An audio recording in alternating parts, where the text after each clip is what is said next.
नमस्कार, स्वागत है आपका हमारी खास पेशकश बीच बाजार में। मैं हूं विवेक मित्तल और मार्केट की इस समय स्थिति पर नजर डालें तो मार्केट में एक नेगेटिव साइड पर मूवमेंट देखने के लिए मिल रहा है। सेंसेक्स में इस समय करीब 250 पॉइंट्स की गिरावट देखने के लिए मिल रही है। वहीं निफ्टी में देखें तो करीब 77 पॉइंट की गिरावट है। निफ्टी आईटी करीब 350 पॉइंट नीचे है। बैंक निफ्टी थोड़ा फ्लैट है। आरबीआई की पॉलिसी भी आज अनाउंस हो चुकी है अभी थोड़ी देर पहले ही, जिसमें कि दरों में कोई बदलाव नहीं किया गया है। आरबीआई गवर्नर की स्पीच के जो मुख्य अंश हैं उस पर भी बात करेंगे कि क्या कुछ खास है इस मीटिंग में। लेकिन ग्लोबल मार्केट्स की एक जो हेडविंड्स चल रहे हैं उनका इम्पैक्ट कितना इंडियन मार्केट्स पर देखने के लिए मिलेगा आने वाले समय में भी, क्योंकि हम देख रहे हैं कोई भी एक मूव ग्लोबल मार्केट से पूरी तरह से सारे ही दुनिया भर के मार्केट को बदल देता है। और इस समय जो लीड कर रहे हैं वो जापान और अमेरिकन मार्केट्स हैं, जहां से कि लोग आजकल काफ़ी ज़्यादा क्यूज़ ले रहे हैं। उनकी ओपनिंग देखते हैं, उनकी क्लोजिंग देखते हैं, उसके बाद अपनी इंडियन मार्केट की भी स्ट्रैटेजी तैयार करते हैं। तो काफ़ी कुछ खास रहेगा इस पूरे शो में, और आपके सवालों के जवाब भी दिए जाएंगे, जिसमें कि आप अपने सवाल हमें यूट्यूब में कमेंट सेक्शन में जाकर पोस्ट कर सकते हैं। साथ ही आप हमें व्हाट्सएप नंबर पर कॉल भी कर सकते हैं। और सवालों के जवाब देने और स्ट्रैटेजी में हमारा सहयोग देने के लिए हमारे साथ खास मेहमान जुड़ चुके हैं। हमारे साथ जुड़े हैं मिस्टर अमित गोयल, को फाउंडर पेज 360 से। Amit sir, hi, good morning sir. Yeah, good morning, Vivek. Thank you for having me on the show. Pleasure sir. Sir, पहले मैं आपसे यही रिएक्शन लेना चाहता हूं कि इस समय में ग्लोबल मार्केट्स देखना चाहिए या उनमें जो डेवलपमेंट्स हो रहे हैं, लाइक जापानीज येन की जो येन कैरी ट्रेड को लेकर बात हो रही है, अमेरिकन मार्केट में रिसेशन को लेकर बात हो रही है, रेट कट को लेकर बात हो रही है, या हमें अपने इंडियन मार्केट को फोकस रखना चाहिए, क्योंकि हमारा मार्केट अब एफआई से बहुत ज़्यादा प्रभावित नहीं होता है। पिछले 4 दिन का डेटा देखें तो एफआई बेच रहे हैं, लेकिन हमारे यहाँ डीआईज पूरा सपोर्ट कर रहे हैं। देखिए विवेक, जो करंट जो हालात हैं उसके हिसाब से हमें ग्लोबल मैक्रोस के ऊपर हमें बहुत ध्यान देना चाहिए। उसका ये तो मतलब नहीं है कि मैं ये नहीं कहना चाह रहा हूं कि आपको मिनट टू मिनट जो है वो जापानीज येन या नैस्डैक 100 फ्यूचर्स, उसका कोई मिनट टू मिनट जो है अगर आप नहीं भी देखेंगे तो आपका कोई ऐसी कोई दिक्कत नहीं आने वाली है। मगर आपको ग्लोबल मैक्रोस जरूर देखने होंगे कि किस किस्म का जो है वो डेटा आ रहा है, किस किस्म की ब्रॉडली जो है वो डायरेक्शन फॉलो हो रहा है। क्योंकि ये जो अभी तक क्या था विवेक, कि सारे वर्ल्ड मार्केट्स अच्छा कर रहे थे और उसमें इंडिया बहुत ज्यादा अच्छा कर रहा था। अगर वर्ल्ड मार्केट 5% ऊपर जाते थे तो इंडिया जो है वो 8 या 10% ऊपर जाता था। मगर अब वो सिचुएशन नहीं है। अब ऐसा लग रहा है कि बहुत सारी ग्लोबल मार्केट्स ने ऑलरेडी अपनी पीक बना ली है और अब वो अपने पीक से नीचे ट्रेड कर रहे हैं और उसमें भी वो वॉलिटिलिटी काफी है। तो ऐसे माहौल में ये देखना होगा कि क्या इंडियन मार्केट जो है वो दोबारा से अपना पीक बनाने की जो है वो कैपेबिलिटी रखती है, या इंडियन मार्केट भी अपने पुराने पीक के नीचे जो है वो अप एंड डाउन होती रहेगी। सो आई थिंक ग्लोबल मैक्रोज जो इस समय है बहुत ज्यादा इंपॉर्टेंट है उनको समझना, उनको जी। एनालाइज करना। जो सिचुएशन आज से कुछ महीने पहले तक थी और पिछले 1 साल से चल रही थी, वो सिचुएशन अलग थी। और अब हम जिस जोन में एंटर कर चुके हैं वो बिल्कुल एक अलग जोन है, एक अलग ही एक एरा है जो जिसमें हम एंटर कर चुके हैं। बिल्कुल। तो यहाँ पर हम एक अलग एरा में चल रहे हैं और ग्लोबल मार्केट्स अपने टॉप आउट की तरफ हैं, सर का मानना है। और हमने देखा भी कि एक ग्लोबली भी एक सस्टेन्ड रैली पिछले कुछ महीनों में देखने के लिए मिली है। लेकिन क्या कुछ डेटा पॉइंट्स बोलते हैं, क्या कुछ ग्लोबल इंडिसेस हैं, गेनर्स लूजर्स कौन से हैं, उनके लिए बढ़ते हैं हमारी खास पेशकश बाजार बोलता है।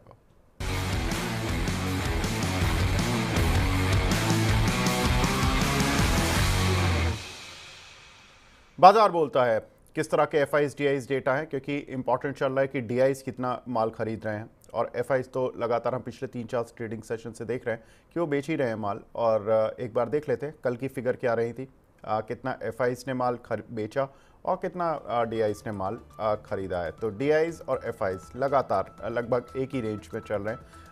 3800 करोड़ का माल डी आईज ने कल खरीदा है और एफ आईज ने करीब 3314 करोड़ का माल बेचा है। तो कुल मिलाकर कह सकते हैं कि डी आईज कल भी मार्केट को सपोर्ट करते हुए नजर आए। ग्लोबल इंडिसेस क्या कहती हैं, क्या कुछ सपोर्ट कर पा रही हैं या नहीं कर पा रही हैं।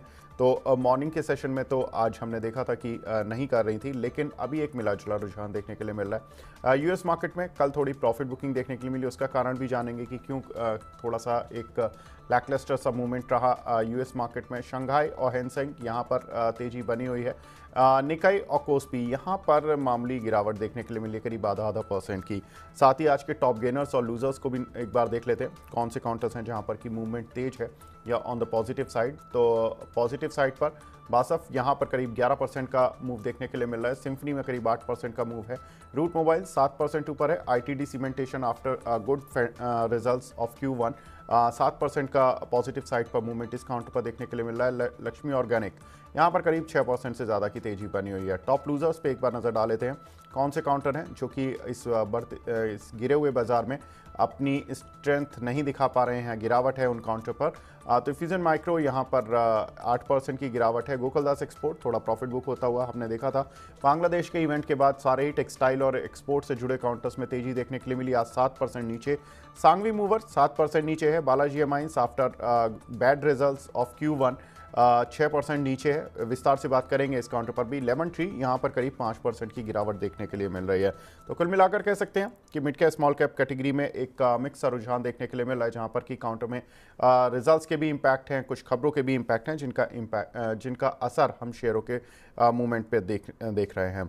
साथ ही दर्शक भी कुछ सवाल पूछ रहे हैं, उनके सवालों के जवाब भी लेंगे, लेकिन पहले हम बात करते हैं यूएस मार्केट की, जहाँ पर कि कल हमने देखा कि एक डाउ जोन्स में डिस्पाइट द फैक्ट कि येन के लिए जो एक सपोर्टिव स्टेटमेंट आया था जापान से कि वो आने वाले समय में इंटरेस्ट रेट हाइक नहीं करेंगे, जितना एक हॉकिश माहौल बन गया था वो थोड़ा डॉविश साइड पर होता हुआ दिखाई दिया। उसके बाद हमने देखा कि जापानीज़ मार्केट एक अच्छा रिकवर हुए कल भी, और दुनिया भर के बाजार तेज रहे, लेकिन अमेरिकन मार्केट में प्रॉफिट बुकिंग आ गई रात। कारण था कि अमेरिका में $42 बिलियन के जो बॉन्ड की सेल थी उसको कमज़ोर रिस्पॉन्स मिला, जिसकी वजह से वहाँ पर मार्केट फिसल गया। साथ ही अगर देखें तो गोल्डमैन सैक्स ने एक बड़ी अच्छी इस ऑब्जर्वेशन निकाला है। उन्होंने कहा है कि जब भी मार्केट में 5% की गिरावट आती है तो अगले 3 महीने में 6% की रिकवरी का ट्रेंड आ जाता है।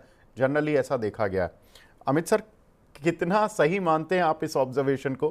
क्योंकि जो ये बुल मार्केट चल रहा है जिसमें कि 5% की कोई भी गिरावट ग्लोबल मार्केट्स में आती है, कुछ दिन रहती भी है और कई बार वो वी शेप रिकवरी हो जाती है, कई बार यू शेप रिकवरी हो जाती है। How do you see sir?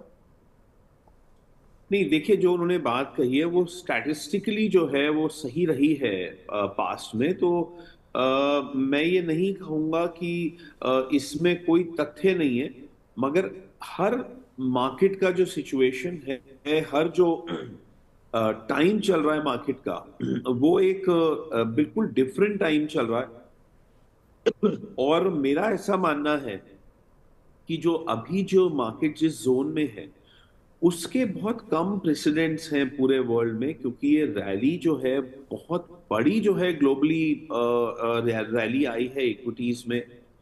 बहुत बड़ा एक बूम आया है पोस्ट कोविड में, इसके बहुत ज्यादा प्रेसिडेंट नहीं है। तो ये बिल्कुल मुमकिन है कि अब ये मार्केट जो पैरामीटर्स को फॉलो करे वो हिस्ट्री से जो है वो थोड़े अलग हटके हों।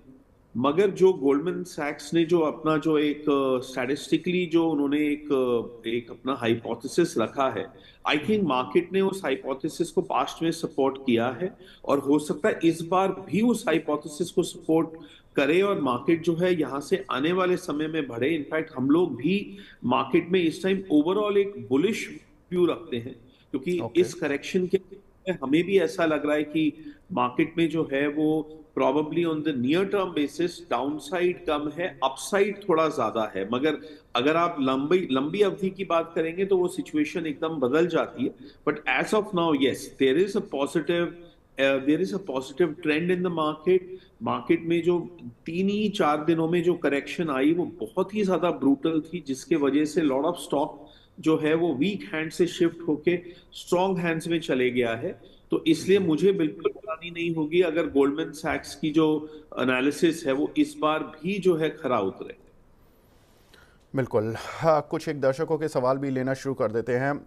एक हमारे दर्शक हैं विजेंद्र पुनिया जी, उन्होंने जियो फाइनेंशियल के कुछ शेयर लिए हुए हैं सर 356 के प्राइस के।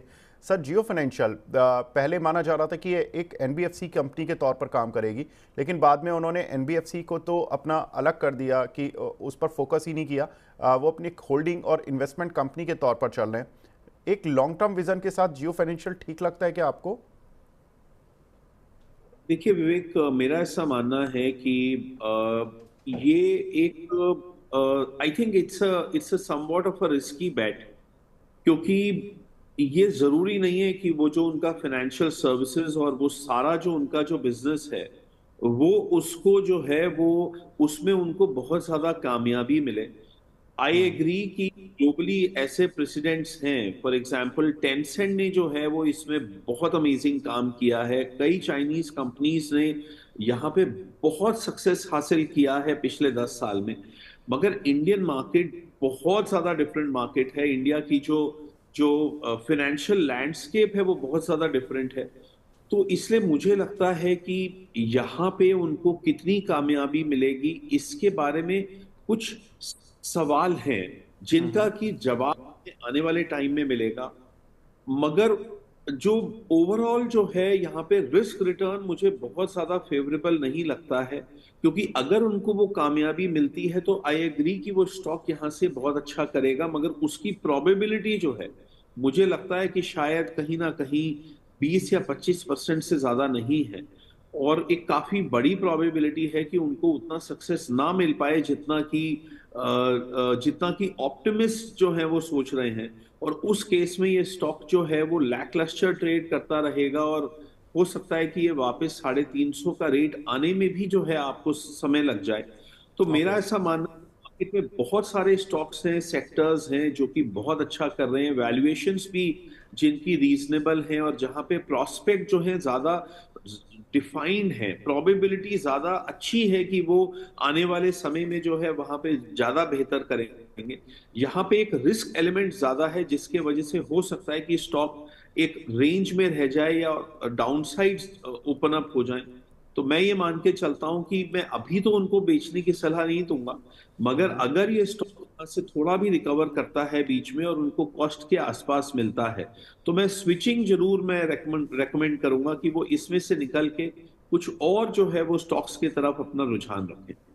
बिल्कुल, तो स्विचिंग यहाँ पर इम्पॉर्टेंट रहेगी अगर वो कर लेते हैं, क्योंकि यहाँ पर अब एक लैकलस्टर सा मूवमेंट सर एक्सपेक्ट कर रहे हैं इस पर्टिकुलर काउंटर पर। कुछ एक डोमेस्टिक खबरें भी देख लेते हैं जिनका कि इम्पॉर्टेंट इम्पैक्ट देखने के लिए मिल सकता है कुछ एक पर्टिकुलर सेक्टर्स पर। त्योहारी सीज़न से पहले जो ट्रक का जो फ्रेट है वो ऑल ओवर इंडिया बेसिस पर करीब 4% तक बढ़ गया है। तो लॉजिस्टिक कंपनीज पर थोड़ा सा नज़र रखनी चाहिए। सर कैसे देख रहे हैं ट्रांसपोर्ट कॉरपोरेशन, गति, ऑल कार्गो लॉजिस्टिक्स, क्योंकि हम देखते हैं कि आफ्टर मॉनसून का जो पीरियड होता है उसमें त्योहारी सीज़न अगले 3-4 महीने के लिए पूरा डोमिनेट करते हैं, और ऐसे में माल की जो एक आवाजाही होती है वो काफ़ी ज़्यादा हो जाती है। कोई प्रॉब्लम नहीं होती है सच, कोई इस तरह के लाइक कांवड़ यात्रा या कुछ ऐसे सीज़न नहीं आते जहाँ पर कि कुछ हर्डल्स हो। तो एक रोड फ्रेट में इतना तेज मूवमेंट आना ये कितना पॉजिटिव होगा सर? देखिए, एक तो मैं ये कहना चाहूंगा कि ये बेसिकली सीजनल पैटर्न है, और ये हर ओके। साल ही तकरीबन जो है वो अगस्त से लेके जनवरी तक ये इनका एक बेहतर पीरियड जाता है। बल्कि इनफैक्ट मैं कहूंगा कि मार्च तक जो है वो इनका जो ये वाला जो सेकेंड हाफ होता है, जो कि अक्टूबर से लेके मार्च तक का है, वो बेहतर जाता है। और उसके बाद वाला जो पीरियड है वो सीजनली उतना फेवरेबल नहीं होता है। तो ये एक एनुअल फिनोमिनन है, सीजनल फिनोमिनन है। मगर हाँ, जो इकोनॉमी की ओवरऑल जो अगर मैं सिचुएशन देखता हूं, तो अभी फ्लोज काफी रोबस्ट हैं। अभी जो है गुड्स एंड सर्विसेज ट्रेड जो है वो बहुत अच्छा चल रहा है। आप जीएसटी कलेक्शंस भी देख रहे हैं कि काफी रोबस्ट है। और मुझे लगता है कि आने वाला फेस्टिवल और वेडिंग सीजन भी जो है मुझे काफी रोबस्ट दिख रहा है। तो ऐसे में जो है ये सारे स्टॉक्स जो है मुझे लगता है कि अच्छा करेंगे। और समहाउ जो है वो पिछले कुछ समय में इनके ऊपर उतना ज्यादा जो है वो मार्केट में लोगों का रुझान इस तरफ नहीं गया है, तो थोड़ा अंडर इन्वेस्टेड, अंडर ओन्ड भी है ये particular sector of the market. तो आई थिंक मैं यहाँ पे फेवरेबली इंक्लाइंड हूँ कि यहाँ पे compare to some of the other sectors आपको जो है वो कुछ आउट परफॉर्मेंस देखने को मिलेगा over the next 6 to 7 months। बिल्कुल, तो आउट परफॉर्मेंस देखने के लिए मिल सकता है, लेकिन आउट परफॉर्मेंस पिछले कुछ सत्रों से अदानी स्टॉक्स में भी देखने के लिए मिल रहा है। जब से अदानी एनर्जी सॉल्यूशन का क्यूआईपी आया था, करीब 8300 करोड़ रुपए का उनका क्यूआईपी था, उसमें रिस्पांस जो आया वो 50,000 करोड़ रुपए की बिड्स आई थी। उसके बाद अदानी समूह के शेयरों में एक अच्छा तेज मूवमेंट देखने के लिए मिला, और साथ ही इन कंपनीज के रिजल्ट्स भी, ज़्यादातर कंपनीज के रिजल्ट्स बहुत अच्छे आए, जिसका इम्पैक्ट मार्केट ने लिया। लेकिन अब एक बहुत इंपॉर्टेंट खबर आ रही है, वो ये है कि कल एक डेवलपमेंट हो रहा है कि अदानी एंटरप्राइजेस में इस तरह की बातें हो रही हैं कि क्यूआईपी आ सकता है कंपनी में 10,000 करोड़ से 12,000 करोड़ के बीच में। अमित सर, कैसे देख रहे हैं अदानी स्टॉक्स को, जहां पर कि हम पहले वैल्यूएशन गैप की बात करते थे, अब अदानी एज एन कंपनी इस चीज़ पर फोकस कर रही है कि उनको ग्लोबल इन्वेस्टर्स ज़्यादा से ज़्यादा मिले और उनकी शेयर होल्डिंग एक वाइजली डिवाइड हो एक अच्छे क्लास ऑफ इन्वेस्टर्स में। कैसे देख रहे हैं सर? नहीं, देखिए, आई थिंक ओवरऑल मुझे अडानी ग्रुप में टेलविंड्स नजर आ रहे हैं। और ओके। आपने जैसे अडानी एनर्जी का बताया, वो एक फेवरेबल डेवलपमेंट थी। उसके अलावा ब्लूमबर्ग ने अभी जो एक बहुत बड़ा एक प्रोग्रामिंग उन्होंने की थी अडानी फैमिली के ऊपर, एक काफी सारा जो है उन्होंने उनसे इंटरेक्ट किया अडानी फैमिली की, ना केवल करंट जनरेशन से जो कि गौतम अडानी और उनके ब्रदर्स हैं, बल्कि उनके जो नेक्स्ट जनरेशन है वहां पे भी उन्होंने इंटरेक्शन किया। और वो सारे जो है उसके जो रिजल्ट्स हैं वो धीरे धीरे करके जो है वो रोज आजकल उसको पोस्ट कर रहे हैं, उसको जो है पब्लिश कर रहे हैं, और सभी लोग उसको देख पा रहे हैं। तो वहां पे जो है वो कुछ स्ट्रेंथ्स निकल के आई हैं कि किस तरीके से जो इनकी जो बेंच स्ट्रेंथ है, और अडानी ग्रुप के जो नेक्स्ट जनरेशन है, जो स्कायंस हैं, वो बहुत उन मार्केट्स में लोगों को देख के अच्छा लग रहा है कि वो काफी उनके अंदर पोटेंशियल है, उनके अंदर एनर्जी है, एम्बिशन है, क्लैरिटी ऑफ थॉट है। और जो है वो मिलके जो है ये सारे लोग काम करना चाह रहे हैं, अपने सारे इश्यूज को रिजॉल्व करने की कोशिश कर रहे हैं। तो ये एक जो ब्लूमबर्ग का फीचर है, इसने भी हेल्प किया है। और प्लस जैसा कि आप बता रहे हैं कि वो अपनी शेयर होल्डिंग को ज्यादा डाइवर्स करने की कोशिश कर रहे हैं।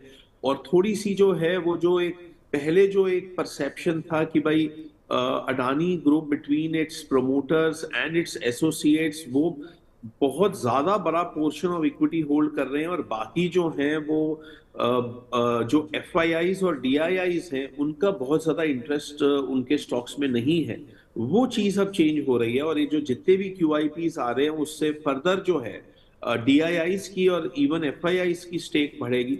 तो मैं समझता हूँ ये सारे फेवरेबल डेवलपमेंट से कंपनीज अच्छा भी कर रही हैं। तो मेरा ऐसा मानना है कि इस बार नेक्स्ट 1 मंथ में जैसे हमें लग रहा है कि मार्केट भी अपना एक बॉटम बना के थोड़ा सा कंसोलिडेशन कर रही है और थोड़ा सा ऊपर जाने की स्थिति में है, तो मुझे हैरानी नहीं होगी अगर अडानी ग्रुप के स्टॉक्स इसमें आउट परफॉर्म करें।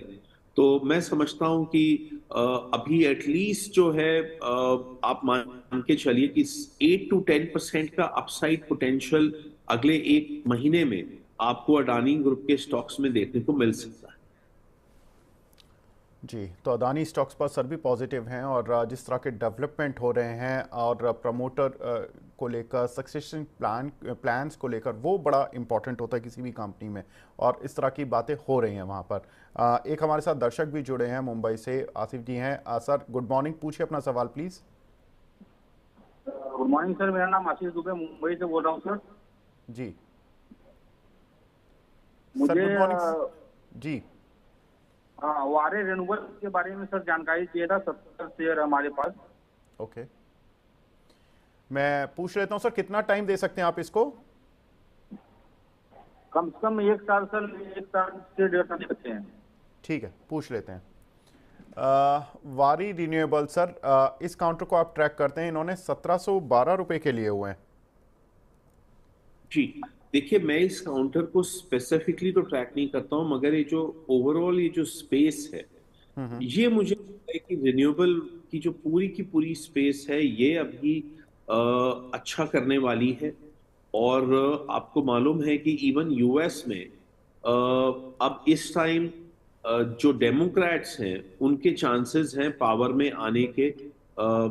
आज से 3 हफ्ते पहले जो सिचुएशन थी तब में और अब में एक बहुत बड़ा चेंज आया है, तो वहां पर भी जो है रिन्यूएबल पे एक दोबारा से काफी फोकस जा रहा है, क्योंकि बीच में जब लोगों को लगता था कि ट्रम्प प्रेसिडेंट बनने वाले हैं तो रिन्यूएबल पर जो है वो थोड़ा ऐसा लग रहा था कि रिन्यूएबल्स अंडर परफॉर्म कर सकते हैं।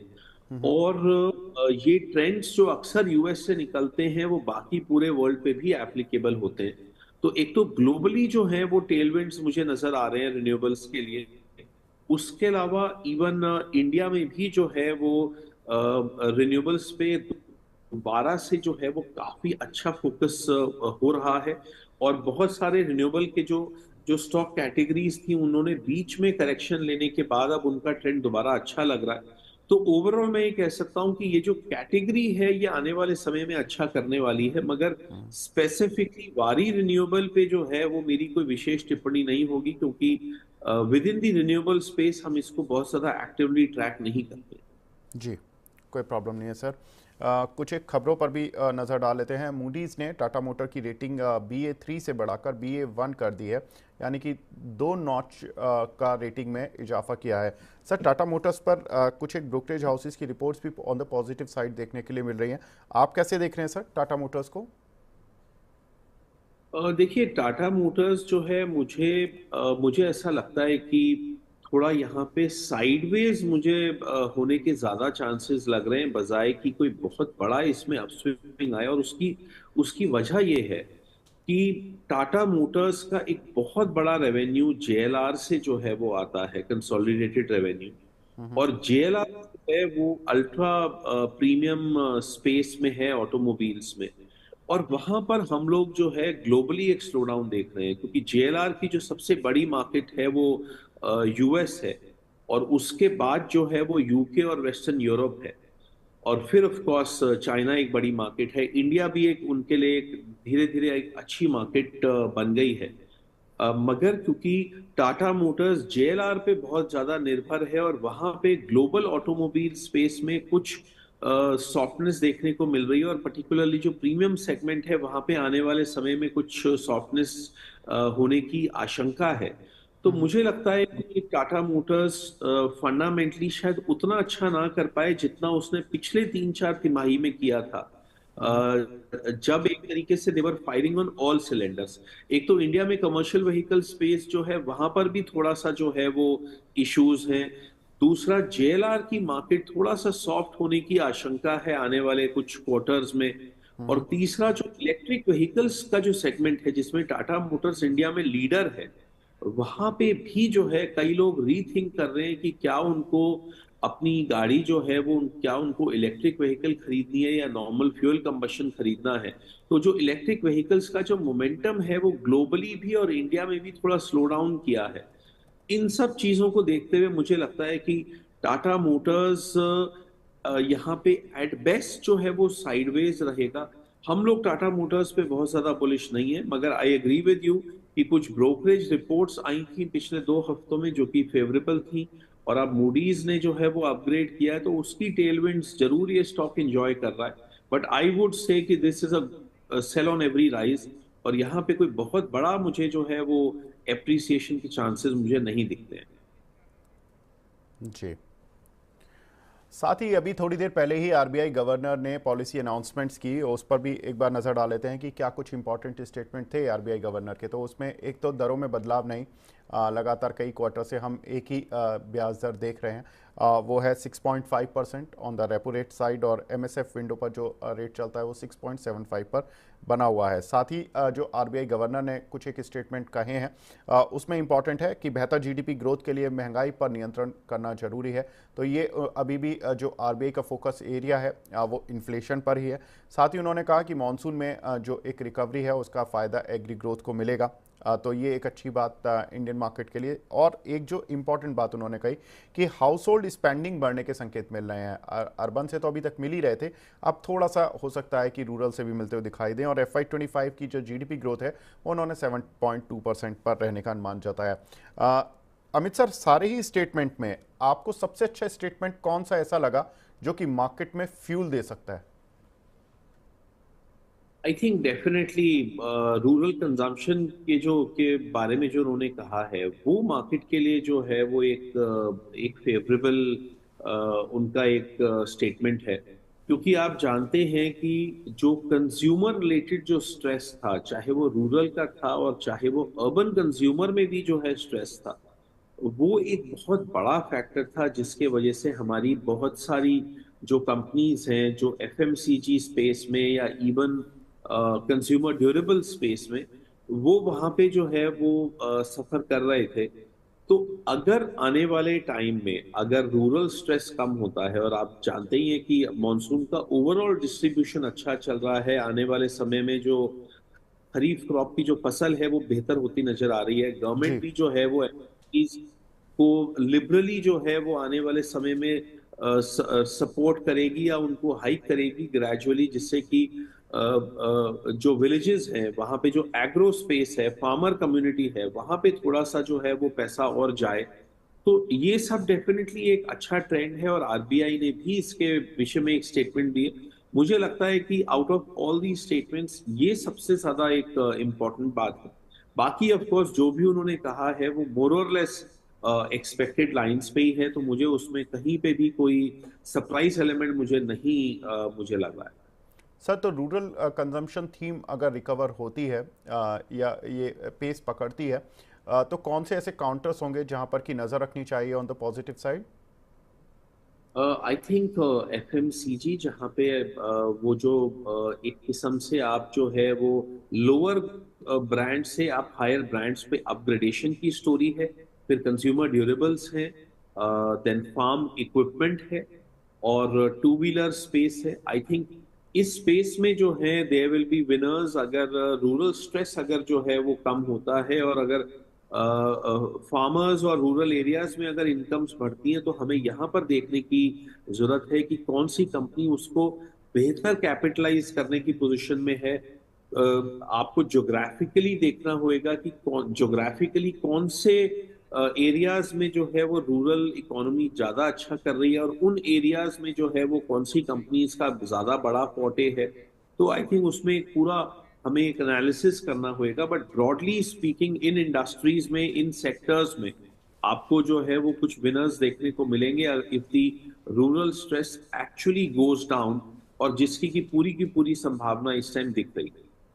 जी, बिल्कुल। तो रूरल थीम पर हमें फोकस रखना है और उन एफएमसीजी कंपनीज़ का जिनका कि रूरल पेनिट्रेशन काफ़ी ज़्यादा है उन पर फोकस रखना है। उसमें जो मेन जो रूरल पेनिट्रेशन में कंपनीज़ हैं उसमें गोदरेज कंज्यूमर, ज्योति लैब, इस तरह की कुछ एक बजाज कंज्यूमर जैसी कंपनीज़ हैं जहां पर कि आप नज़र बना सकते हैं। अब हमारे साथ दूसरे खास मेहमान भी जुड़ चुके हैं। हमारे साथ जुड़े हैं शरदमिश्रा.com के promoter Sharad Mishra ji. Sharad sir, hi, good morning sir. After very long time, after very long time sir हम इस मीट पर आ रहे हैं। शरद सर, आज इस समय मैं सेंसेक्स निफ्टी में देख रहा हूं तो 520 पॉइंट की गिरावट अब सेंसेक्स में हो गई है और निफ्टी में करीब 157 पॉइंट्स की। सर, कल फ्राइडे का दिन है और कैसे देख रहे हैं इस वीक की क्लोजिंग कहां पर होती हुई दिख रही है आपको? तो विवेक जी देखिए, अगर आप ओवरऑल डेटा देखिए, करीब 55% के लगभग एफआई का लॉन्ग है। कल भी एफआई ने करीब 3300 करोड़ कैश में बेचा, 1032 करोड़ रुपए, 1032 करोड़ रुपए इंडेक्स फ्यूचर में बेचा, 3000 करोड़ रुपए स्टॉक फ्यूचर में बाय किया। बहुत ही स्पेसिफिक बाइंग आपको कोल इंडिया जैसे काउंटर्स में, ओएनजीसी जैसे काउंटर्स में देखने को मिली है। 715 करोड़ बैंक निफ्टी में दोबारा बेचा है दूसरे दिन। 51% की लॉन्ग अनवाइंडिंग देखने को मिली है। 113% शॉर्ट बिल्डअप निफ्टी में देखने को मिला है। और सबसे इंपॉर्टेंट डेटा ये कि 30% शॉर्ट कॉल अनवाइंडिंग हुई थी कल, और 8% शॉर्ट पुट अनवाइंडिंग हुई थी। तो कहने का मतलब ये है कि जो उनको बेचना था उन्होंने बेच दिया। अब ऊपर की तरफ रेजिस्टेंस बन जाता है, उनका फर्दर बेचने का इरादा नहीं है, नीचे की तरफ सपोर्ट आएगा। तो बैंक निफ्टी में 5292 से 54453 ये जोन है जहां पर कॉल राइटर का 50300 से 50500 पे बड़ा रेजिस्टेंस बना हुआ है। नीचे 49800 49800 से 50000 पे पुट राइटर का बेस है। तो ये जोन हो जाता है 300-400 पॉइंट का कंसोलिडेशन का। सिमिलरली निफ्टी में आप देखें तो जो पहले रेजिस्टेंस, जो पहले सप्लाई जोन परसों बेचा था 24395, कल फिर बेचा 24337, तो 24,337, 24,395 ऊपर की तरफ मीन्स 24,300, 350, 24,400 पर कॉल राइटर का जोन, नीचे 24,026, 24,155 पर पुट राइटर का जोन। तो देखिए 24,100 से 24,400 300 पॉइंट का जोन। रिटेलर दूर रहे, रिटेलर को भारी नुकसान होगा अगर निफ्टी में इस वक्त ट्रेड करेंगे। जी बाजार चौपी है, तो इसमें क्या होगा, अगर आप ऑप्शन बाय करके चलते हैं तो प्रीमियम डिटोरेट होगा, आप अननेसेसरी ट्रैप होंगे, पॉइंट नहीं है, छोड़ दीजिए, ये रेंज टूटने दीजिए, इसके बाद ही कुछ पोजीशन मुझे लगता है विवेक जी इसके अंदर बनेगी।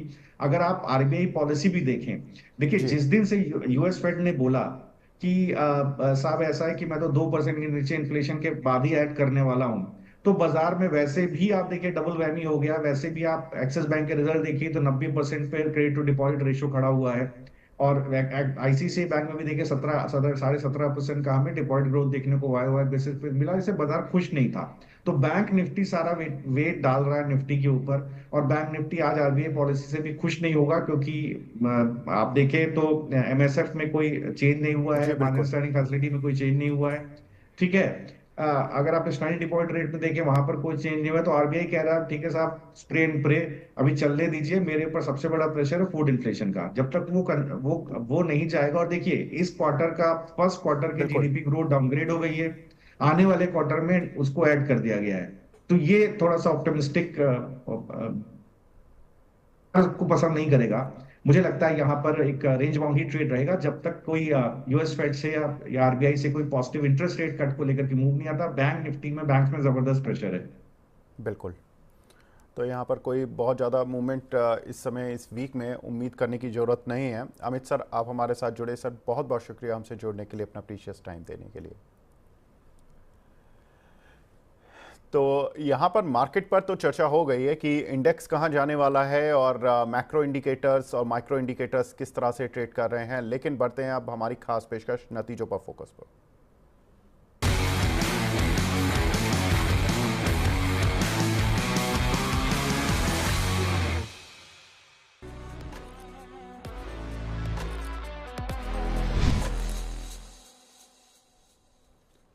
नतीजों पर फोकस। बहुत सारे काउंटर्स के कल हमने मार्केट बंद होने के बाद रिजल्ट्स आते हुए देखे, उनका first round of impact counters पर देखने के लिए भी मिल चुका है। पहला काउंटर जहां पर कि हम बात करेंगे वो है वेलस्पन कॉर्प। इस कंपनी के नतीजे आते हुए दिखाई दिए, रेवेन्यूज़ 23% गिरते हुए दिखाई दिए, लेकिन प्रॉफिट में करीब 47% का जंप। सर ऑन चार्ट्स कैसा दिख रहा है वेलस्पन कॉर्प? जी तो जी तो देखिए विवेक जी, अगर चार्ट्स पर देखें मुझे लगता है बिल्कुल ठीक है, इंडेक्स से नेगेटिवली कोरिलेटेड नहीं है, स्टॉक सस्टेन कर गया है, और मुझे लगता है कि रिजल्ट भी मोर और लेस ठीक ही आए हैं। तो जी इसलिए देखिए स्टॉक के अंदर कुछ बहुत बड़ा कुछ गिरावट जैसा देखने को नहीं मिला है, मुझे लगता है बिल्कुल। लेकिन अभी कोई एंट्री भी नहीं करनी चाहिए, जब तक 670 के ऊपर सस्टेन ना करे तब तक इसमें एंट्री बनती नहीं है।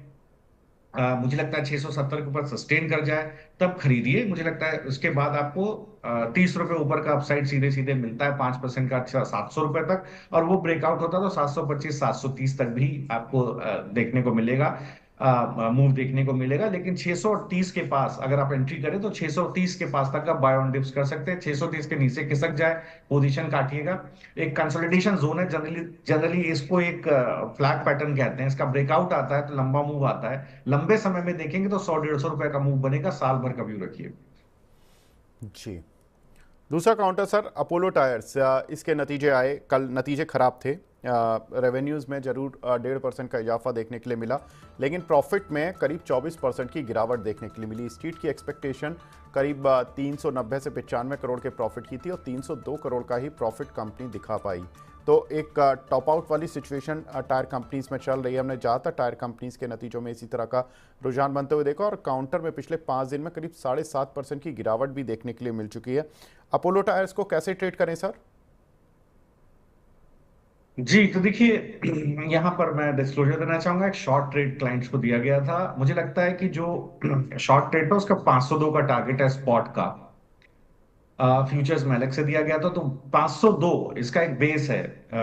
विवेक जी 502 के पास आकर के इसको शॉर्ट नहीं करना चाहिए, 508 का अभी स्पॉट चल रहा है। क्योंकि वो पिछले आप देखें तो जून के बाद से कंसोलिडेशन बेस 502 का है। तो वो क्या होता है कि ऑलरेडी देखिए स्टॉक काफी गिरा है। आप देखिए 564 का हाई बना था 564 का, 508 पे ट्रेड करा, तो डिसेंट 10-1% स्टॉक ऑलरेडी करेक्ट हो चुका है। और एक rally, broader rally tyre space में हमें देखने को ऑलरेडी मिली है लॉन्ग टर्म पर्सपेक्टिव से।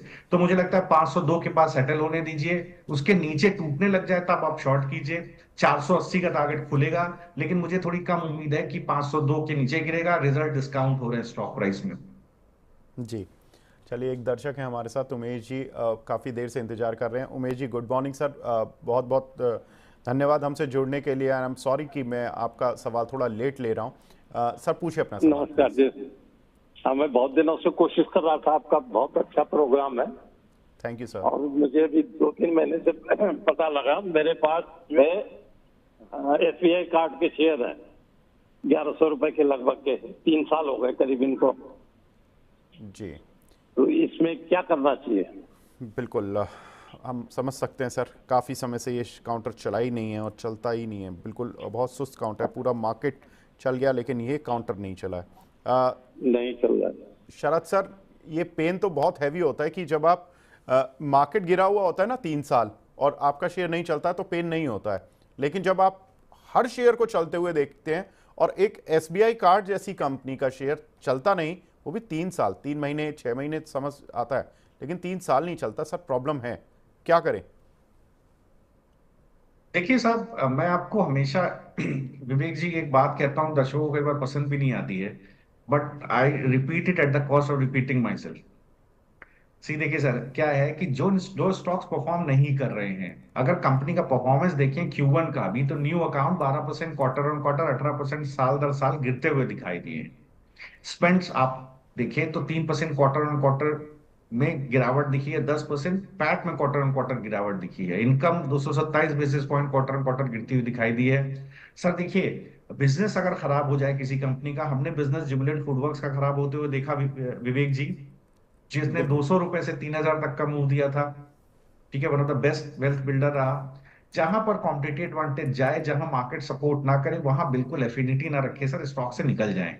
आप समझिए, स्टॉक आपको कहीं कुछ लेकर के कहीं कुछ देगा नहीं। आप अगर लंबे दौरान भी देखें, मैं चार्ट भी देख पा रहा हूँ स्टॉक का, बिल्कुल आपको सर कुछ नहीं, कुछ मिला नहीं है स्टॉक के अंदर। अगर आप अभी पोजीशन काट भी दें सर, तो मैं आपको कहूंगा, आप देखिए किस तरह की रैली चल रही है। आप देखिए, गवर्नमेंट भी चाहती है कि रूरल कंजम्पशन प्रोपेंसिटी बढ़े। विवेक जी, कई बार मतलब 2-3 महीनों में बात डिस्कस कर चुका हूं।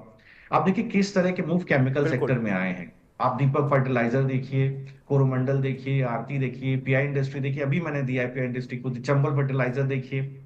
इसके अलावा आप कैपिटल गुड्स में देखिए, सुजलॉन किस तरह से मूव किया है, त्रिवेणी टरबाइन देखिए, नॉर्थ विंड, FMCG में बीकाजी, बलरामपुर चीनी, यूनाइटेड स्पिरिट, ज्योति लैब। देखिए सर, जहां वहां रहिए जहां पर कंजम्पशन प्रोपेंसिटी गवर्नमेंट बिल्कुल सरकार चाहती है रूरल एरिया में बढ़े, वहां आपको मूव बड़े बड़े मिल रहे हैं, वहां रहने की कोशिश करिए। स्टॉक स्पेसिफिक एफिनिटी मत रखिए, स्टॉक से एग्जिट कर जाइए सर। आने वाले समय में भी शायद इसके रिजल्ट्स ऐसे ही रहने वाले हैं, तो स्टॉक में कुछ बहुत बड़ा मूव नहीं आएगा।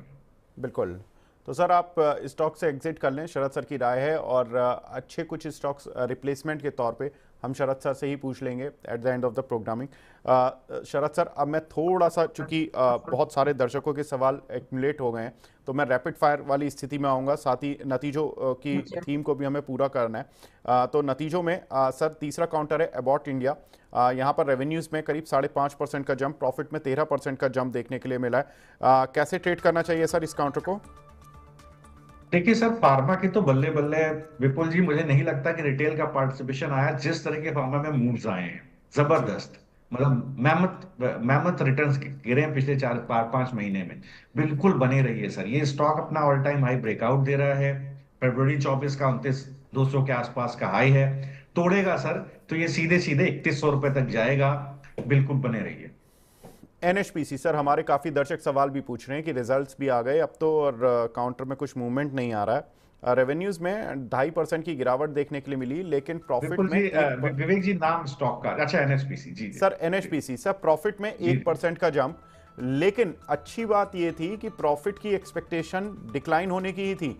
1095 करोड़ के मुकाबले करीब 890 और 900 करोड़ के बीच में स्ट्रीट एक्सपेक्ट कर रहा था कि इसका प्रॉफिट आएगा, लेकिन स्ट्रीट की एक्सपेक्टेशन से 200 करोड़ ज्यादा आया काउंटर का कंपनी का रिजल्ट। काउंटर सर 100 रुपए के नीचे, क्या करें आप? तो देखिए, शांति से बैठिए चुपचाप। जब ये स्टॉक 100 रुपए के ऊपर सेटल हो जाए, 101-2 रुपए के ऊपर सेटल हो जाए, तब खरीदिए। तब तक कुछ मत कीजिए। अभी गिरावट थोड़ी बाकी है, हो सकता है आपको 96 रुपए तक गिरावट, 96 रुपए तक गिरता हुआ दिखे। जी। नेक्स्ट काउंटर सर एनएलसी, जिसको निवेली लिग्नाइट के नाम से भी जानते हैं हम।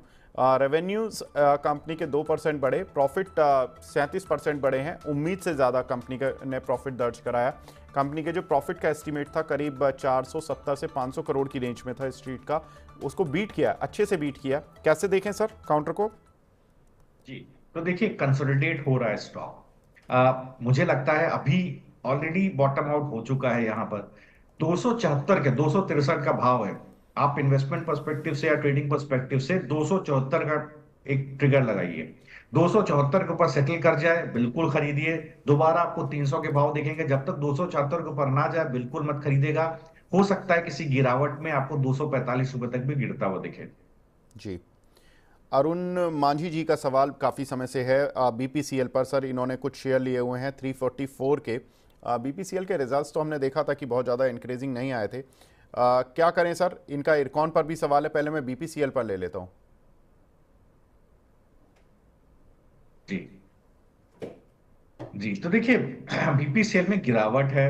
अगर आप देखेंगे, अभी ये जो गिरावट है, ये ऑलरेडी 330 तक इसको लेके जाएगी। 334 का भाव है, तो फर्दर भी गिर सकता है, 325 तक भी आ सकता है। जब तक 340 के ऊपर सेटल ना करें, नई खरीदारी मत करें। और अगर आप कहीं जाना चाहते हैं, सब्स्टिट्यूट चाहते हैं सर, तो कोल इंडिया में आ जाइए। 530 का भाव है, ये 575 की तरफ जा रहा है, पर 10-15% का मूव यहां पर बनता है। 508 का स्टॉप लॉस रखिए। बाय ऑन डिप्स का व्यू 518 तक रखिए। जी। एक हमारे दर्शक हैं विनीता यादव जी। इन्होंने मॉइल पर अपने कुछ शेयर लिए हुए हैं सर, 500 रुपये पर 100 शेयर लिए हुए हैं। पूछना चाहती हैं आपका व्यू। जी, तो देखिए, एक स्टॉप लॉस जरूर रखिए 435 रुपए के आसपास। इसके 435 के नीचे खिसक जाए, बेच करके हट जाइए। मैं क्यों आज विवेक जी बोल रहा हूं लगातार स्टॉप लॉसेस और ऊपर की तरफ ब्रेकआउट के बाद खरीदने का, क्योंकि निफ्टी का टेक्सचर अच्छा नहीं है। अगर गिरावट होती है, 50 डे में टूटता है, तो और बड़ी गिरावट हो सकती है। फंडामेंटल रीजंस हैं इसके, हम लोग लगातार डिस्कस कर रहे हैं। तो 435 पर एक स्टॉप लॉस बना करके रखिए। अगर इसके नीचे खिसक जाए जी तो आप पोजीशन काटिए।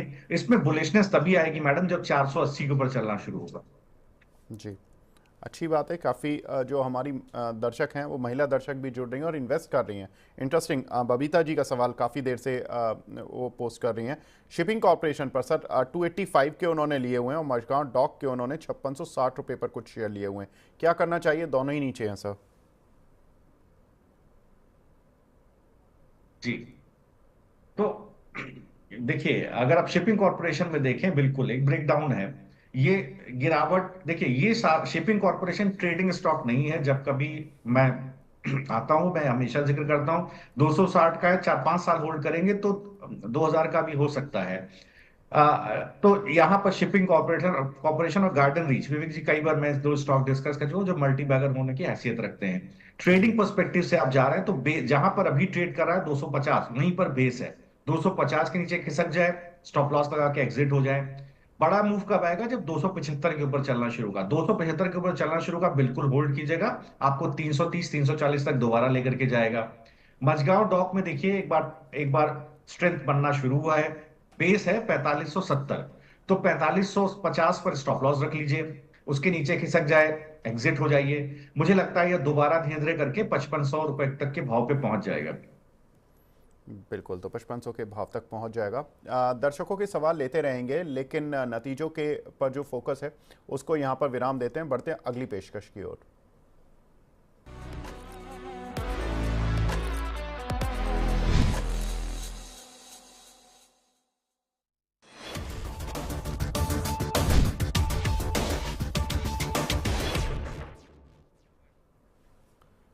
छोटे शेयर ऊंची छलांग, इसमें हम ज़्यादातर उन्हीं शेयर्स पर बात करते हैं जहां पर कि दर्शकों के ज़्यादातर सवाल मिलते हैं हमें, और उन शेयरों में एक शेयर शामिल हुआ है एडलवाइस।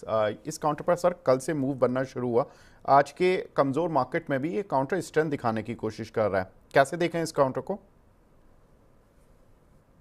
तो एडलवाइस फाइनेंशियल सर्विसेज देखिए, ये बिल्कुल आप सही कह रहे हैं। एक correct order of moving average बना है 65 रुपए के ऊपर, मतलब 65 रुपए का आप मान के चलिए उस लेवल के ऊपर ये स्टॉक ने स्ट्रेंथ गेन करना शुरू किया है।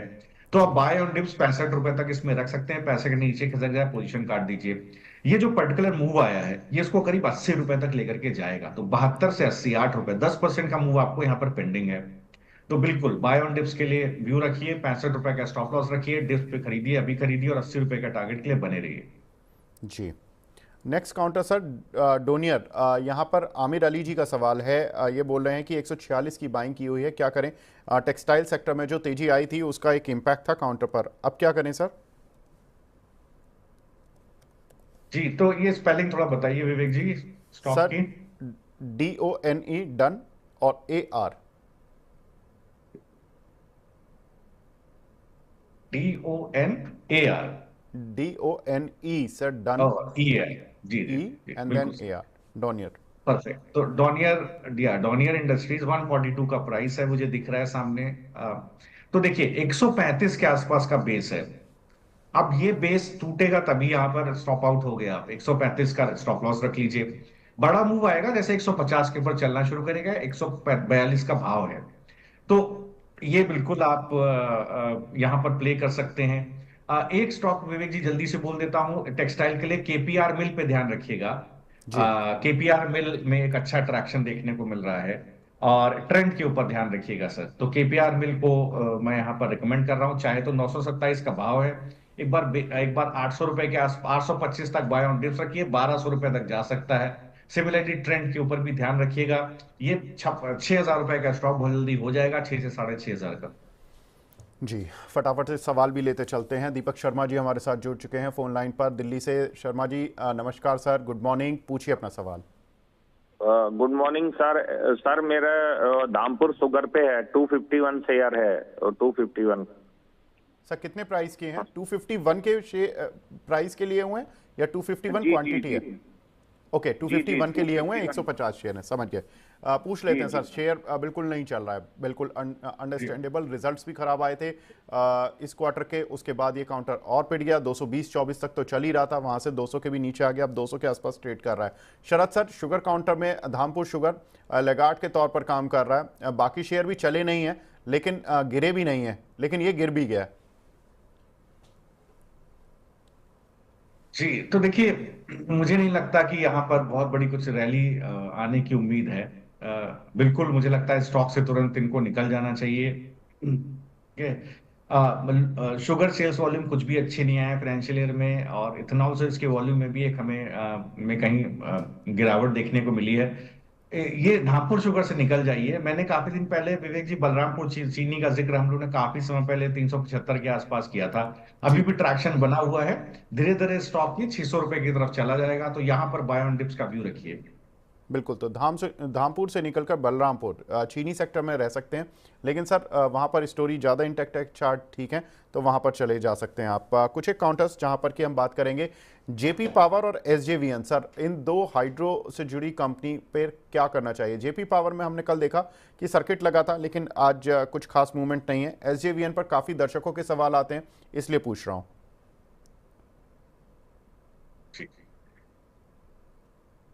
जी, तो देखिए जेपी पावर 18 रुपए का भाव है, 18 रुपए 70 पैसे का भाव है, एक बेस बना हुआ है कहीं ना कहीं 17.5 रुपए के आसपास, तो वही 17 रुपए का स्टॉप लॉस रखिए। 17 रुपए के नीचे खिसक जाए निकल जाइए।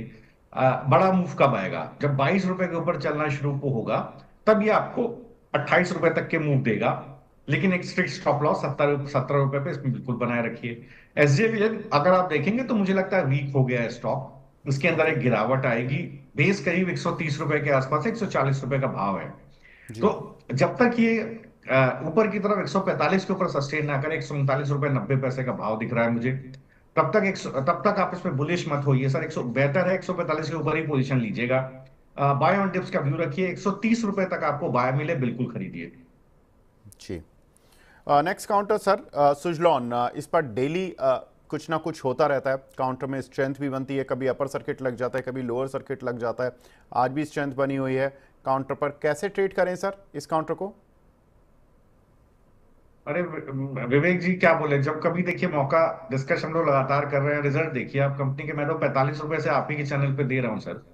ठीक है, फर्स्ट क्वार्टर का बेहतरीन देखिए परफॉर्मेंस आया, रेवेन्यू 50% वाई वाई बढ़ा है, कंसोलिडेटेड EBITDA 86% बढ़ा है सर।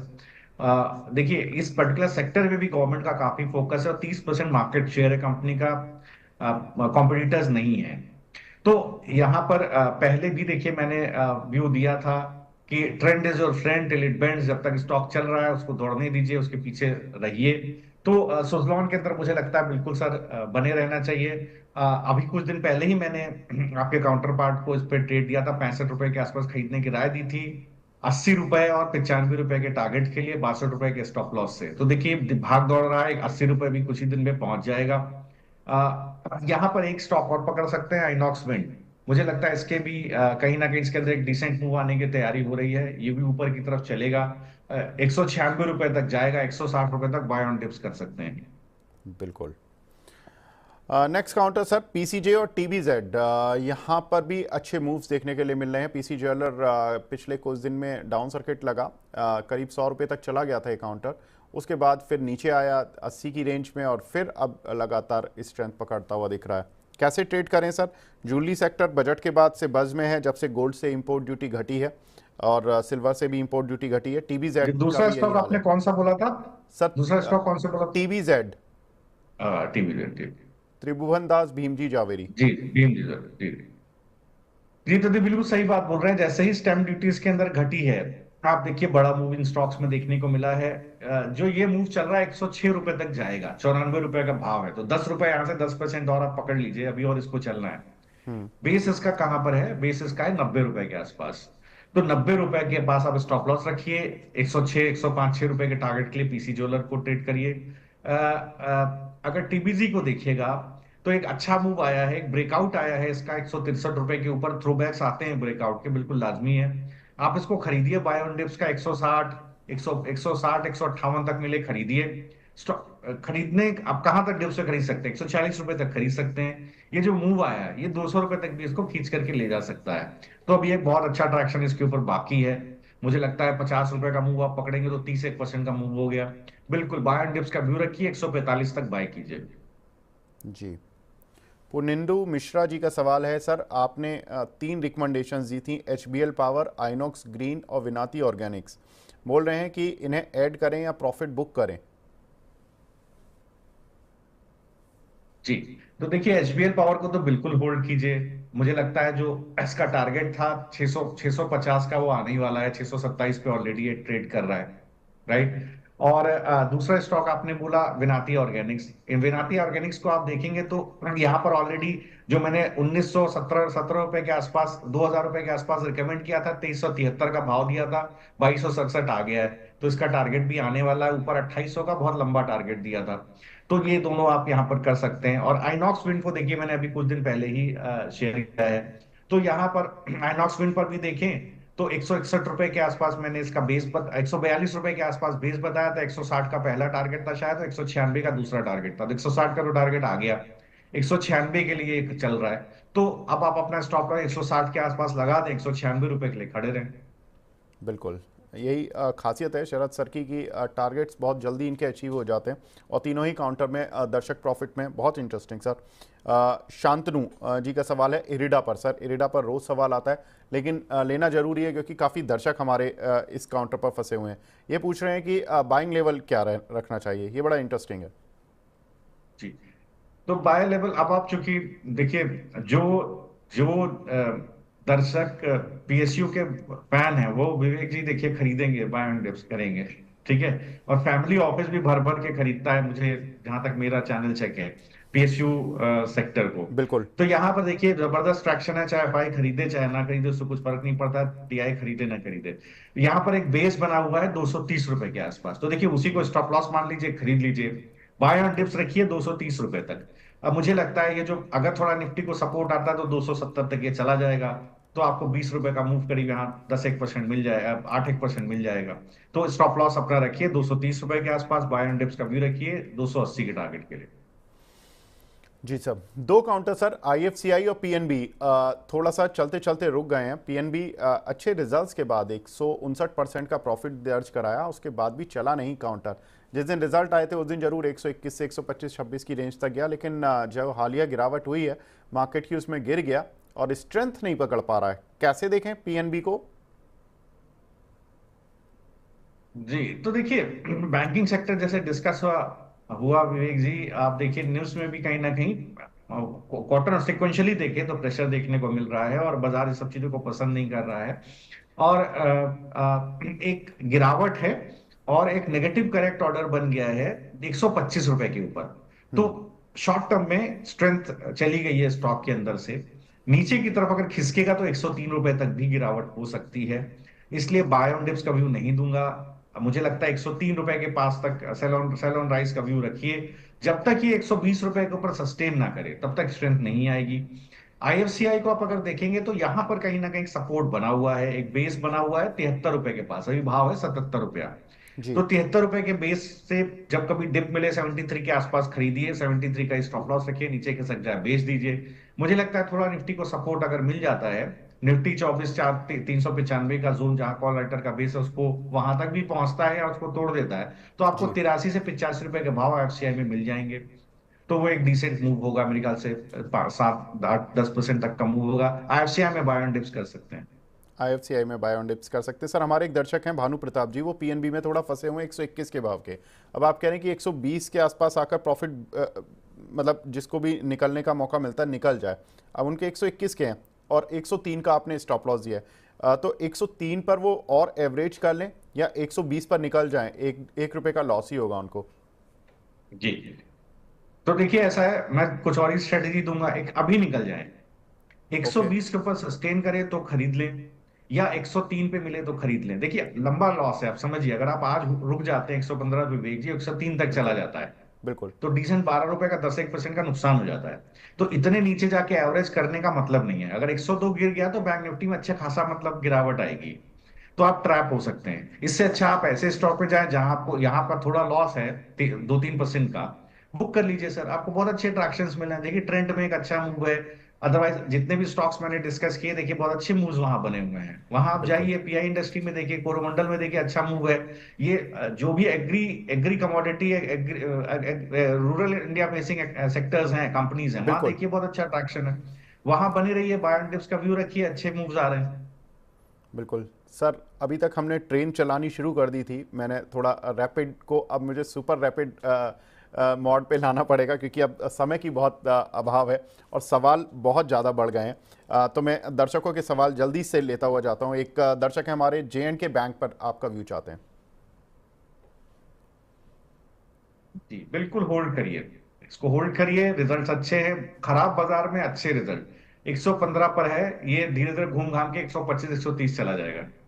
जी BLS इंटरनेशनल सर, इस पर आपका व्यू? जी बीएलएस इंटरनेशनल देखिए वीजा वगैरह देने वाली कंपनी, बिल्कुल 392 का भाव है, बने रही है, धीरे धीरे करके 430 के भाव तक जा रही है। जी अनिल कुमार जी का सवाल M&M पर सर, क्या करना चाहिए सर? 30 शेयर हैं इनके पास 2822 के। जी तो अगर ट्रेडिंग का नजरिया है तो स्टॉप लॉस लगा लीजिए 2640 के पास और 2630 के पास, और बने रहिए। बड़ा मूव तब आएगा जब 2750 क्रॉस करेगा। सिद्धार्थ पांडा जी का सवाल है एस्टर डीएम पर, 390 रुपये पर इन्होंने लिए हुए हैं, शेयर है इनके पास, क्या व्यू रखना चाहिए? स्पेशल डिविडेंड आया था, रिजल्ट्स भी अच्छे आए थे। ठीक, बिल्कुल होल्ड करिए सर, 80 रुपए से स्टॉक में रिकमेंड कर रहा हूं। ये धीरे धीरे करके 440 की तरफ जा रहा है और ऊपर भी जाएगा। पोजिशनल व्यू है बहुत अच्छा, लंबी अवधि के लिए रखिए, 500 रुपए तक के टारगेट भी आएंगे। एक दर्शक हैं NMDC और केफिन टैक का, इस पे एंट्री लेवल पूछ रहे हैं। एनएमडीसी में अभी एंटर मत कीजिए, 235 के ऊपर सस्टेन करे तभी करिए, कोई जबरदस्ती नहीं है कि अभी आप इसको प्ले करिए। कोल इंडिया देख लीजिए, आप वहां ज्यादा अच्छे रहेंगे। के फिनटेक में बिल्कुल बने रहिए। 1000 रुपए की तरफ स्टॉक जा रहा है, 880 का भाव है। जी, तो सर एंट्री लेवल ये बन सकता है क्या? वो एंट्री लेवल पूछ रहे बिल्कुल हैं। बन सकता है, के फिनटेक में बिल्कुल एंट्री करिए। 850 तक बाय ऑन डिप्स रखिए, 850 नीचे खिसक जाए काट लीजिए। जी, और ये आपको पहला टारगेट आपका अभी आ जाएगा 930, इसके बाद 1000 रुपए। राजीव सनवाल जेके पेपर पर पूछ रहे हैं कि बाइंग लेवल क्या होना चाहिए सर?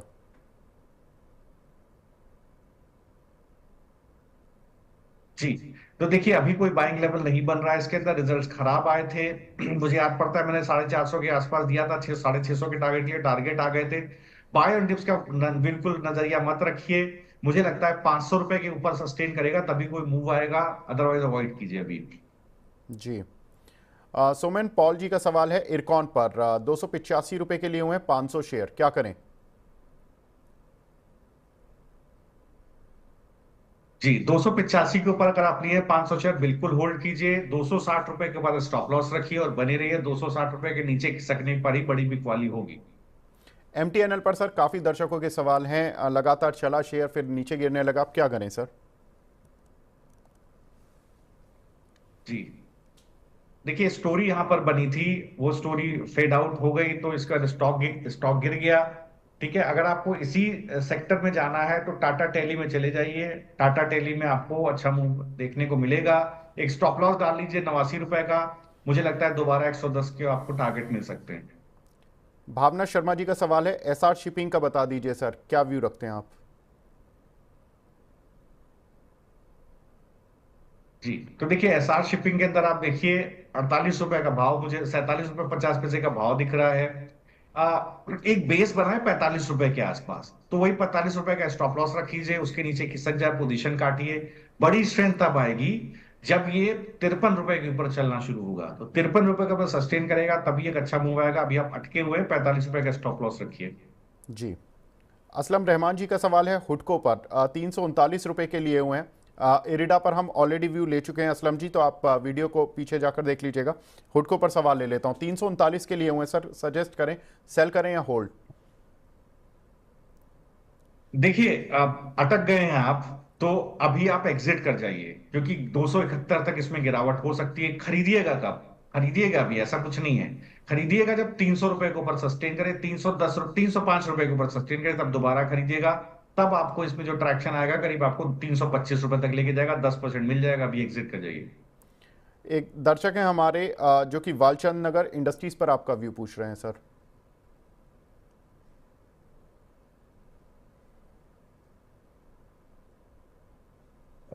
विवेक जी, स्टॉक नहीं ढूंढ पा रहा हूं मैं।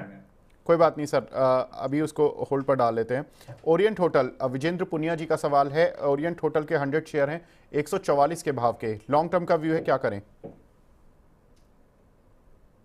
जी, तो 144 के भाव के अगर शेयर है तो एक स्टॉप लॉस जरूर इसके अंदर डालिए 122 रुपए। उसके नीचे हट जाइएगा, क्योंकि मार्केट अभी थोड़ा सा गड़बड़ है। तो बड़ा मूव कब आएगा? जब 136 के ऊपर चलना शुरू होगा। लेकिन 122 का स्टॉप लॉस जरूर रखिए, भले ही लंबी अवधि के लिए हो तब भी रखिए। अगर आपको नीचे मिल जाए कहीं 100 एक गिरावट में 100 रुपए के 110 रुपए के आसपास, तो बहुत अच्छा। जी, एक दर्शक है हमारे की आईओसी पर पूछ रहे हैं सर, आईओसी में क्या करना चाहिए? तो देखिए बिल्कुल मुझे लगता है कि अगर आपकी पोजीशन नहीं है तो बिल्कुल अभी नई पोजीशन मत बनाइए। जब स्टॉक 175 के ऊपर सस्टेन करे तभी पोजीशन बनाइए, या बाय ऑन डिप्स का व्यू रखिए 160 रुपए के आसपास। बिल्कुल, काफ़ी दर्शकों के सवाल हमने कवर करने की कोशिश की है इस सुपर फास्ट रैपिड राउंड में, और शरद सर हमारे साथ जुड़े हुए हैं। लेकिन सर चलने से पहले आपकी कोई एक या दो पिक्स में जानना चाहूँगा जिन पर आप अभी ट्रेडिंग बैट के तौर पर देख रहे हैं या इन्वेस्टमेंट के तौर पर देख रहे हैं? देखिए, तो मैं पूरी तरह से इस वक्त वहां जाऊंगा जहां सरकार ले जाना चाहे और जहां सरकार का व्यू है। पीआई इंडस्ट्री को पकड़ के चलिए। मैंने कुछ दिन पहले भी विवेक जी आपकी चैनल पर सजेस्ट किया था। जी 3840 के आसपास मुझे याद पड़ता है 4500 के टारगेट के लिए आ गया। 4820 के टारगेट के लिए इसको होल्ड कीजिए। तो यहाँ पर बिल्कुल आपको बने रहना चाहिए। और दूसरा अगर आप देखें तो कोरोमंडल के रिजल्ट्स बहुत अच्छे आए हैं। यहाँ पर भी जी बिल्कुल ध्यान रखिए। ये स्टॉक भी अच्छा चला है और अभी भी चलने की तैयारी कर रहा है। थोड़ा सा कंसोलिडेट हो रहा है, 1590 का स्टॉप लॉस रखिए। मुझे लगता है कुछ समय पोजिशनली होल्ड करेंगे तो 1900 के टारगेट खुलेंगे। जी, तो कोरोमंडल इंटरनेशनल और पीआई इंडस्ट्री ये सर की टॉप बैट हैं, जहां पर कि मीडियम टर्म के लिए आप टारगेट्स रख सकते हैं और पैसा बना सकते हैं। शरद सर, आप हमारे साथ जुड़े सर, बहुत बहुत शुक्रिया हमसे जुड़ने के लिए और एज ऑलवेज अपना प्रीशियस टाइम देने के लिए। आपसे बात करके बहुत सारी इंसाइट्स मिलती हैं। Thank you very much sir. Thank you जी, थैंक यू।